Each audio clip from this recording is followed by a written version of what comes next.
मग मला काय म्हणायचे, आपलं हे जे आता जे कटिंग झालं ह्याला रेट, मार्केटला जो रेट चालू होता त्याच्यातला आपला रेट किती भेटला म्हणजे तुमची कटिंगला ज्यावेळेस आली त्यावेळेस?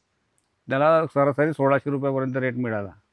नाही नाही, सरासरी 1600 मिळाला, पण तुमचं ज्यावेळेस कटिंगला होतं हं. त्यावेळेस मार्केटला जो रेट चालू होता हायेस्ट, तो तुम्हाला हायेस्ट भेटला का त्यापासून 1-2 नाही रुपये नाही, कमी भेटला? मार्केटला जो जो बोर्ड निघत होता, तर हं. आमच्या गावात जे काटून चालू होते त्याच्यापेक्षा आम्हाला हायेस्ट रेट मिळाला. हा, मला ते म्हणायचं, कारण विषय कसा आहे, आज विषय असा आहे की केळी आपण खूप शेतकरी आपण पाहतो की करतात, पण केळी केल्यानंतर व्यापाऱ्याच्या मागे शेतकऱ्याला लागावं लागतं, माझी तोडा हो. गिरावं, माझी तोडा गिरावं. पण हिथं विषय काय आहे, आणि जरी तोडा गिरावं महाग लागलं तर रेट पाहिजे ते भेटत नाहीत का, तर पाहिजे तसा प्लॉट आलेला नसतो. पण आता बरोबर. तिथं तुमच्याकडे काय झालंय की मार्केटचा जो हायेस्ट रेट आहे तो भेटला, त्याचं कारण काय आहे की तुमचा प्लॉट सक्सेसफुल होता. सक्सेसफुल होता. तसं पीक कुठला असू द्या, वापराबाहेरून एक आपण वापरलं की पीक अन्नद्रव्याने तृप्त होणार आहे आणि खूप काय रोगांना, खूप काय संकटांना कमी बळी जाणार आहे आणि उत्पादन अपेक्षेपासून जास्त देणार आहे. सोपी शेती करायचं असेल तर वापराबाहेरून वळावं लागेल. तुम्हाला काय वाटतं ह्याच्यावर? नाही, खरंच जर शेतकऱ्याला सधन जर व्हायचं असेल आणि शेतकऱ्याने जर चांगलं उत्पन्न घ्यायचं असेल तर प्रत्येक शेतकऱ्याने ऑर्गॅनिक वापरायलाच पाहिजे, जेणेकरून जे आपल्या शेतात पडलेलं अन्नद्रव्य आहे त्याचा ऑपटेक करण्याचा प्रक्रिया एकदम जोरात असते.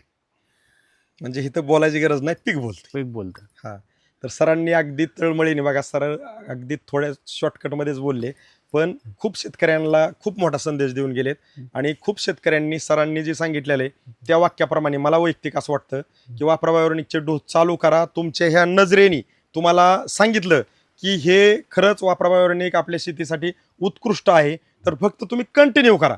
साहेब बघा, केळी निसवून सुरू झाली की करपे येतो, करपा येतो. आणि आता तुम्ही शेवेळेस फक्त वापराबायोनिकचे 4 डोस घेतले, तुमच्यावर करपे किती आला? करपा आलाच नाही आमच्याकडे. बाकी शेतं पूर्ण खराब झाले होते, पण माझ्या शेतावरती करपा नव्हता. आणि असाच अनुभव त्यांचा पपई मधला पण आहे हा. साहेबांचा. तर पपईमध्ये काय कसं कसं कसं झालं? पपईमध्ये यावर्षी भरपूर लोकांचे पपई फेल झाले होते, पण माझे पपई एकदम जबरदस्त होते. कारण माझ्या पपईवरती व्हायरसचं प्रमाण सुद्धा कमी होतं. म्हणजे आणि पपई पण मोठ्या रातचं होतं, म्हणजे 5-6 किलोच्या रातचं पपई होतं. 5-4 रातचे पपई होते, 5 किलोच्या रातचे. म्हणजे आपण आता अगदी तुमचं मनोगत आमचं घेण्याचं एकच कारण आहे, तुम्ही वापरून अनुभव घेऊन सिद्ध आहेत आज, हा. म्हणजे परफेक्ट आहेत. आता विषय असा आहे, तुमच्या त्या पपईला अन्नद्रव्याची डिफिशियन्सी सगळी निघाली तर ती उत्पादन भरभरून देते. हो.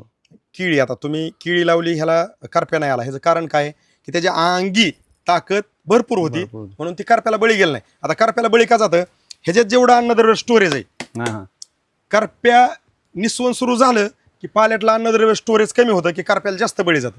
मग आपण काय करतोय, प्रॉब्लेम कुठे आहे, अन्नद्रव्याचा, अन्नद्रव्य. आणि फवारण्या कशा आहेत, करप्यावर. करप्यावर आहे. सर नमस्कार, नमस्कार. आपलं नाव आणि पत्ता सांगा बरं थोडं. माझं नाव प्रेमचंद नामदेव महाले, मुक्काम पोस्ट कोरपवली, तालुका यावल, जिल्हा जळगाव. आजची तारीख काय आहे बरं सर? आजची तारीख 26 जून 2026. 26 जून 2026. आणि हे जे आता आपला केळीचा प्लॉट आहे, ही खूप काही म्हणजे माल तुमचा कटिंग झालाय, हो. आता लय झालं, एक 10 ते 15% राहिलेला आहे, हो. बरोबर आहे का नाही? हो. तर आता ह्या केळीसाठी आपले समाधान भगत सर आणि कॅमेरा धरलेले आपले गजानन साळुंखे सर आहेत, ह्यांच्याकडून तुम्ही वापराबायोनिकचे किती डोस घेतले? यांच्याकडनं मी 4 डोस घेतलेले आहे शेताला, 4 डोस घेतले. वापरा ऑर्गॅनिकचे, आणि 4 डोस वेळेवर टाकलेले आहे. तर तुम्ही आता केळी क्षेत्रात किती वर्षापासून आहेत? मी केळी क्षेत्रात कमीत कमी 25 वर्षापासून आहे. मग 25 वर्षाच्या अनुभवाला ही तुम्ही जे 4 डोस वापरले, तर तुमच्या अनुभवाला क्रॉस केला असं तुम्हाला वाटतंय का? हो, जबरदस्त रिझल्ट आला, त्याच्यापेक्षा जास्त येत आहे उत्पन्न. म्हणजे तुम्ही रेग्युलर काढता त्यापासून? हा. तुम्ही रेग्युलरचं किती सरासरीचं ॲव्हरेज किती काढायचं? सरासरी माझं ॲव्हरेज पहिले 15-16, 15-16, 18 होत होतं. 18 हायेस्ट होतं. हा, हायेस्ट. आता तुम्ही तुमच्या शेड्यूलमध्ये फक्त 4 डोस वापरले, 4 डोस वापर. तर तुमचं सरासरीचं ॲव्हरेज आता जो माल तुटला त्यात तुम्हाला सरासरी किती जाणार? सरासरी आमची 24ची रेस पडली. 24ची रास पडली, म्हणजे तुम्हाला 6 किलोनी वाढ झाली. वाढवली. आणि सरासरी एखादा म्हणजे आता हे उदाहरणार्थ गड बघितला तर ह्याचं वजन किती नाही का अंदाजे? अंदाजे त्याचा 25 किलो होणार आहे. 25 किलो आहे. 25 किलो. म्हणजे मला काय म्हणायचं, हे आता आपण ही व्हिडिओ काढतो ह्या कारणासाठी की केळी क्षेत्रामध्ये तुमच्या भागामध्ये खूप शेतकरी, म्हणजे जळगाव म्हणलं की केळीचं माहेरघर, हो. बरोबर आहे का नाही? कारण विषय कसा आहे की तुमच्या भागातनं केळीची खरी सुरुवात झाली, आमच्या करमाळा सोलापूर जिल्ह्यामध्ये नंतर आम्ही आत्ता लय झालं तर 15-20 वर्षातली केळी बागायतदार आहे हो. आमचा सोलापूर हो. जिल्हा. हो. अगोदर बघितलं तुम्ही, पण आता बारीक जर अभ्यास केला तर तुमच्या साईडला केळीचं लागणे आणखी पण खूप आहेत, पण 18 ते 22च्या पुढं खूप शेतकरी म्हणजे ॲव्हरेज काढत नाहीत. अगदी मी म्हणतो कोण 30चे काढत असताना आज रास आपल्याला आनंद आहे, हा हो. पार्ट वेगळा आहे. पण केळीवर केळी घेऊन केळीतलं म्हणजे जमिनीतला अन्नद्रव्याचा साठा कमी झालाय हो. आणि केळीचं उत्पादन घटलंय, तुमचा खर्च वाढलाय बारकाईने अभ्यास हो. केल्यावर. आणि त्या दृष्टीने तुम्ही तुमच्या पद्धतीने खर्च कष्ट करून वेळ देऊन पीक अपेक्षित उत्पादन देत नाही ह्याची जाणीव खूप शेतकऱ्यांना आहे. हो. मग तुम्ही फक्त हे 4 डोस वापरले तर 24-25ची रास जी काय पडली तुम्हाला. हो. मग आता जे काय तुमच्या जळगाव क्षेत्रातले जे शेतकरी आहेत ह्यांच्यासाठी आता विषय असा झाला की जळगावला आम्ही आलो आणि बघ सरांनी तुम्हाला कॉल केला किंवा तुम्ही त्यांना केला असाल, तुम्ही म्हणले आता आपण सुरू लागण केली त्याला आपल्याला हो. वापरायची, हो. म्हणजे तुमच्याकडून आले. हो. मी आम्ही स्वतः- तुम्हाला म्हणलं नाही की साहेब वापरा. मी स्वतःच फोन केला होता बरोबर आहे त्यांना की- म्हणजे विषय काय झाला की हिथं तुम्हाला दिसतंय म्हणून तिथं वापरू वाटतं. हो. मग हिथं जर तुम्हाला दिसलं नसतं 4 डोस वापरून तर मग तुम्ही कदाचित आम्हाला कॉल केला, नसतं. तुम्ही म्हणले असते जाऊ दे आपलं गेलं आतापर्यंत खूप आपण असं हा. मार्केटमधलं घेतलंय, कोणाचं आलं कोणाचं नाही, त्यातलीच हे एक आहे. हो, म्हणजे तुम्ही इतकं मनाव घेतलं नसतं, पण नाही तुम्ही जाणून बुजून कॉल का केला की बाबा ह्याला रास चांगली बसली. तुम्हाला आता ही किती हजार झाड आहेत आपली सगळी? ही माझी आता 5,000 झाड आहे. 5,000 झाड आहेत. मग मला काय म्हणायचे आपलं हे जे आता जे कटिंग झालं ह्याला रेट मार्केटला जो रेट चालू होता त्याच्यातला आपला रेट किती भेटला म्हणजे तुमची कटिंगला ज्यावेळेस आली त्यावेळेस? त्याला सरासरी 1,600 रुपयापर्यंत रेट मिळाला. नाही सरासरी 1,600 मिळाला, पण तुमचं ज्यावेळेस कटिंगला होतं त्यावेळेस मार्केटला जो रेट चालू होता हायेस्ट, तो तुम्हाला हायेस्ट भेटला का त्यापासून 1-2 रुपये कमी भेटला? मार्केटला जो जो बोर्ड निघत होता तर आमच्या गावात जे काटून चालू होते त्याच्यापेक्षा आम्हाला हायेस्ट रेट मिळाला. हा मला ते म्हणायचे, कारण विषय कसा आहे आज विषय असा आहे की केळी आपण खूप शेतकरी आपण पाहतो की करतात, पण केळी केल्यानंतर व्यापाऱ्याच्या मागे शेतकऱ्याला लागावं लागतं, माझी तोडा गिरावं माझे तोडा गिरावं. पण हिथं विषय काय आहे, आणि जरी तोडा गिरावं महाग लागलं तर रेट पाहिजे ते भेटत नाहीत का, तर पाहिजे तसा प्लॉट आल्याला नसतो. पण आता तिथं तुमच्याकडे काय झालंय की मार्केटचा जो हायेस्ट रेट आहे तो भेटला. त्याचं कारण काय आहे की तुमचा प्लॉट सक्सेसफुल होता. सक्सेसफुल होता. आणि आपण आता मुद्दाम उभं राहिलोय, आत्ता बघितलं तर 10 ते 15% माल आपला शिल्लक आहे. शिल्लक आहे कटिंगचा.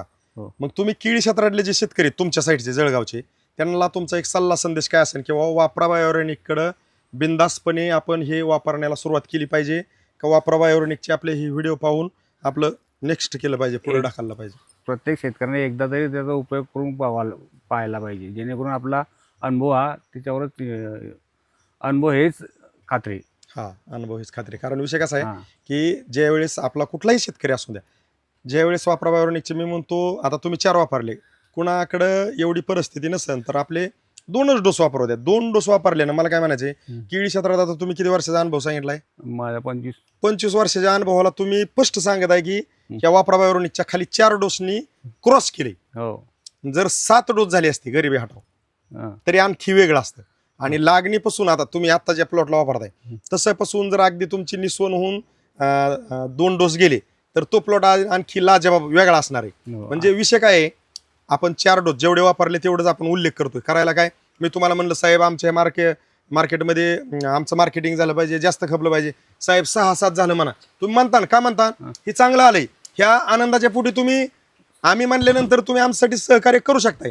पण असा शब्द आहे का आमचा तुम्हाला नाही की नाही साहेब 4 वापरले अजून 2 सरकून सांगा? नाही 4च वापरले, 4 नाही, सांगायचे. अशी चर्चा आहे का? आपण खूप लांबून चलत आलोय, चर्चा चालली, ह्याच्यात लबाडीची चर्चा आहे का आपली? नाही लवाडीची चर्चा काहीच नाही. कारण जे आहे तेच. हा ही मी मुद्दाम काही गोष्टी का मुद्दाम स्पष्ट बोलतो, विषय कसा आहे की लबाडीची चर्चा किंवा खऱ्याची चर्चा आपल्याला आज बारीक अभ्यास केला ना, कष्ट आणि खर्च, शेतकरी मोठा असन किंवा बारीक असन, तो कष्टाला आणि खर्चाला शेती करताना केळीच नाही कुठलं पीक असू द्या तो कमी करत नाही. एक टाइम घरात किराणा मी म्हणतो 2 दिवस लेट आणीन, हो. पण तो इथं खतं टाकायला, वॉटर सोलेबल सोडाय, पाणी सोडायला, इथल्या कष्टाला दिवस असन रात्र असन त्याचं ती काही पाहत नाही. पण नाही. तो इथं खूप मोठ्या लेवलला तो पहिली एनर्जी म्हणजे पहिला वेळ शेतीला देतो. शेतीला आणि मग शेतीला देत असताना जर त्याचं अपेक्षापासून जर त्याचं चांगलं उत्पादन निघालं, कुठलाही शेतकरी असू द्या पीक कुठला असू द्या, आमचं मार्गदर्शन न घेता बी त्याचं उत्पादन चांगलं निघालं तर मी म्हणतो त्याला शेती करताना आतून एनर्जी मिळती, बळ मिळतं, अकाउंटला पैसे असल्यानंतर काही पण शेतीत कमी जास्त वाटलं तर तो लगेच कॅश काढून मार्केटमधून आणू शकतो. हो. पण अकाउंटला बॅलन्स नसन आणि कष्ट करून पीक उत्पादन अपेक्षेपासून कमी देत असन तर शेतकरी कुठला असू द्या तो पाक काढल्याशिवाय राहणार नाही.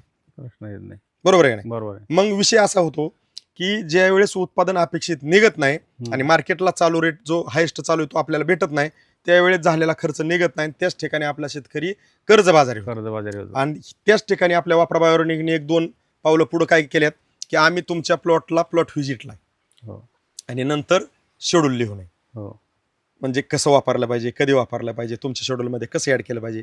हे मी मुद्दाम काय बारकावे का सांगतोय की आपल्या ह्या कष्टकरी शेतकऱ्याला आपण जे आहे या परिस्थितीत दावण्यास सांगण्याचा प्रयत्न करतो. त्याचं कारण एकच की त्यांना जाणीव व्हावी की इथं फक्त सत्य आणि सत्यच चाललं जातं आणि सत्यच बोललं जातं. खरी जे सत्य आहे तेच सांगायला पाहिजे. बरोबर आणि आहे. मी जर सत्य आहे तेच सांगतो की मी फक्त 4 डोस वापरलेले आहे. हा मग आपले हे जे केळी क्षेत्रातले शेतकरी व्हिडिओ पाहतात, तुम्हाला अगदी हात जोडून माझी विनंती आहे की तुमची लागण 1 महिन्याची असू द्या, 2 महिन्याची असू द्या, 3 महिन्याची असू द्या, 6 महिन्याची असू द्या, निस्वनेला सुरुवात झालेली असू द्या, तरी पण तुम्ही वापरा बायोनिकचे फक्त 2 डोस वापरून पहा.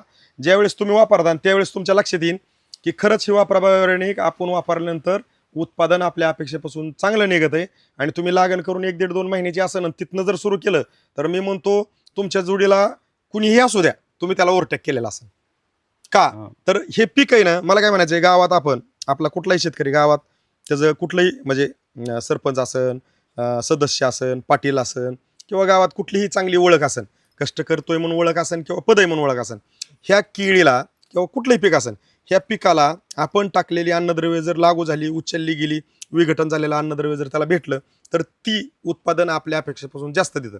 पण आपलं गावात कुठलं पद आहे किंवा गावात आपल्याला कुठला मान आहे किंवा नातेवाईकात कुठला मान आहे, मग आपण आपल्या रानात कुठलं पीक लावलं तर ती आपल्या मानाला न्यायला ती विचारितच नाही. ती म्हणते मला पाहिजे ती द्या, मी तुम्हाला पाहिजे ती देईन. मग काय ती देणार आहे ती आपल्याला उत्पादन आपण द्यायच्यात, ती त्याला अनेक प्रकारचे अन्नद्रव्य, अन्नद्रव्य. बरोबर आहे का नाही. मग ही जी सांगड जर आपल्याला आपण टाकतोय त्या खतांचं विघटन आणि सगळ्या प्रकारच्या खतांची डिफिशियन्सी भरून जर काढायची असेल तर मला वैयक्तिक असं वाटतं की वापरा बायोऑर्गॅनिक शिवाय आपल्याला पर्याय नाही. आणि ती जर आपण सुरुवात केली तर शेती एकदम सोप्या पद्धतीची आहे ह्याची तुम्हाला जाणीव होईल. कारण आज शेतीकडे एक आपण बारकाईने बघितलं, ह्याला फणे किती पडल्यात, आपण याला फण्या पडल्या होत्या 15 फण्या, पण आपण 8-9 ठेवलेले. 9 पर्यंत ठेवल्यात. हो. आता तुमच्या साईडला मी खूप शेतकऱ्यांकडून ऐकून आहे की 8 फणीच्या पुढे जर धरली फणी 9वी किंवा 10वी आकोड पडते वो. आकोड बी पडते, व्यापारी प्लॉट व्यापारी असा बालटीत सारखं घडसल्यावर घेत नाही. हा हा आणि असा सारखा असतो ना, हा हा मग घेतात. म्हणजे इथं जे थोडक्यात सिलेंडर टाईप घड पाहिजे हा. त्या पद्धतीने आहे. आता तरी पण आपण ही चालू घड म्हणजे समोर आहे ह्याला किती फण्यात थोड्याशा मोपू. ही 1 बरं का, ही खालची, मी चुकलो तरी मला सांगा. ही 1, हा. 2, हो का, ही 3, ही 4, ही 5, ही 6, 6, ही 7, 7, 8 आणि 9 आहे. 9, हे का, ही 9, हा 11 फण्या झाल्या. हे का, ही 10 आणि तुमच्या साईडची जी आहे ही 11. 11. म्हणजे मी मुद्दाम आता ही बघ सरांचं आहे त्याला 100% कमी असणार आहे, कारण ह्या लांबीतच लक्षात येतात. इथं किती येतात, 1, 2, 3, 4, 5, 6, 6, 7, ही 8, 9, 10, 11. म्हणजे सगळ्यात महत्वाचं काय, साईज वगैरे जे आपल्याला पाहिजे हा, ती दिसते जशी आहे तशी. जसे आणि आपण हे मुद्दाम व्हिडिओ काढण्यापाठीमागचा उद्देश काय की बाबा केळी क्षेत्रातल्या शेतकऱ्यांना एक दिशा भेटावी. कारण प्रत्येक जण कष्ट करतो, खर्च करतो, वेळ देतो, पण दिशा भेटली की तो आनंद आहे तो आपल्याला फक्त आपण आपल्या शेतकऱ्यांना दाखवतो. हो. साहेब बघा, केळी निसवून सुरू झाली की कार्पे येतो. करपा येतो. आणि आता तुम्ही शेवेळेस फक्त वापराबायोनिकचे 4 डोस घेतले, तुमच्यावर कार्पे किती आला? करपा आलाच नाही आमच्याकडे.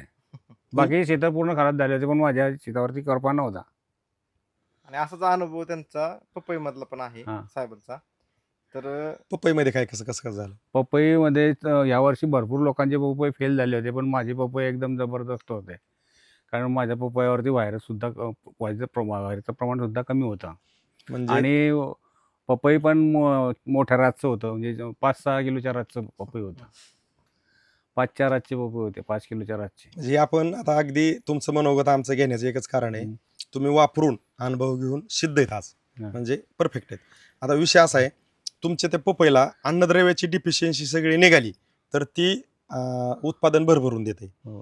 केळी, आता तुम्ही केळी लावली ह्याला करप्या नाही आला, ह्याचं कारण काय की त्याच्या अंगी ताकद भरपूर होती भरपूर. म्हणून ती करप्याला बळी गेलं नाही. आता करप्याला बळी का जातं, ह्याच्यात जेवढं अन्नद्रव्य स्टोरेज आहे, हा, हा.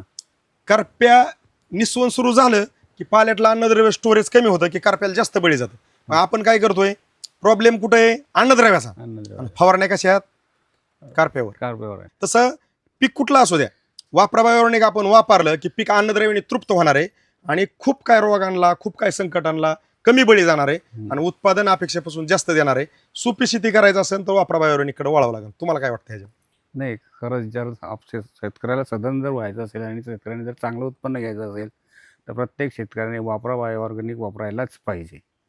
जेणेकरून जे आपल्या शेतात पडलेलं अन्नद्रव्य आहे त्याचा ऑपटेक करण्याचा प्रक्रिया एकदम जोरात असते.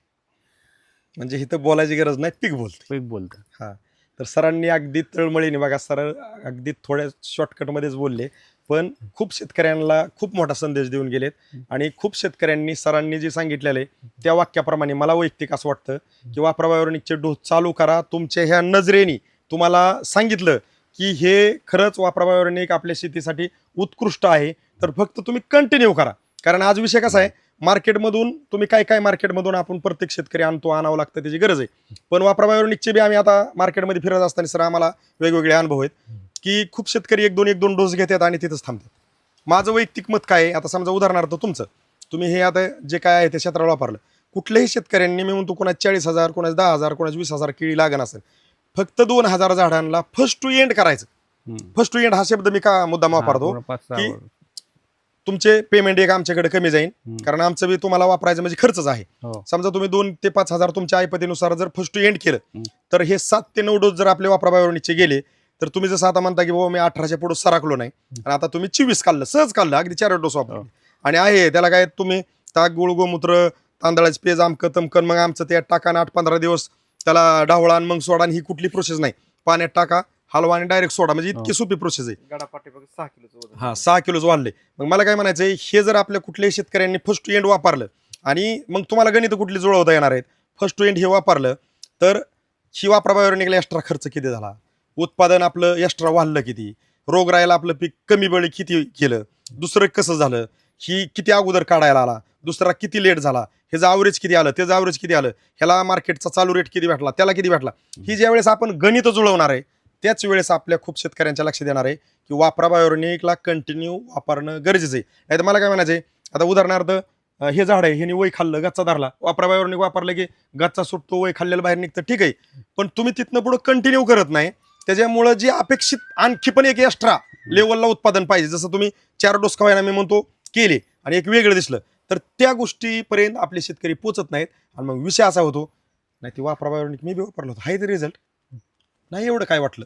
म्हणजे ज्या गोष्टी तुम्हाला दिसायला पाहिजे होत्या ते दिसत नाही, कमी वापरामुळे दिसत नाही. हा, मग माझं काय म्हणणं आहे वैयक्तिक, आता आपण समजा वॉटर सोलेबल कुठला असू द्या, 8-10 दिवसाला सोडतोच आहे का नाही, आपला महिन्यात एक डोस आहे का, आम्ही म्हणलंय तुम्हाला बघा सर कधी 8 दिवसाला सोडावं, नाही, महिन्यात सांगितलं त्यांनी, महिनाभर ही पॉवर देते, तर ह्याला कंटिन्यू करणं गरजेचं आहे. तुम्हाला काय वाटतं? कंटिन्यूच करत राहायला पाहिजे. हा, तर तुम्ही अगदी जसं गल्लं तशी माहिती दिली त्याबद्दल आमच्या वापरा बायोऑर्गॅनिक कंपनीकडून, कॅमेरा धरलेल्या आपल्या रामेश्वर घोगरे सरांकडून तुम्हाला मार्गदर्शन दिलं ते आपले समाधान भगत सर, आमच्या करमाळ्याचे गजानन साळुंके सर, तुम्ही जसं गल्ले तशी माहिती दिली त्याबद्दल तुमचं मनापासून खूप खूप साहेब धन्यवाद. नमस्कार.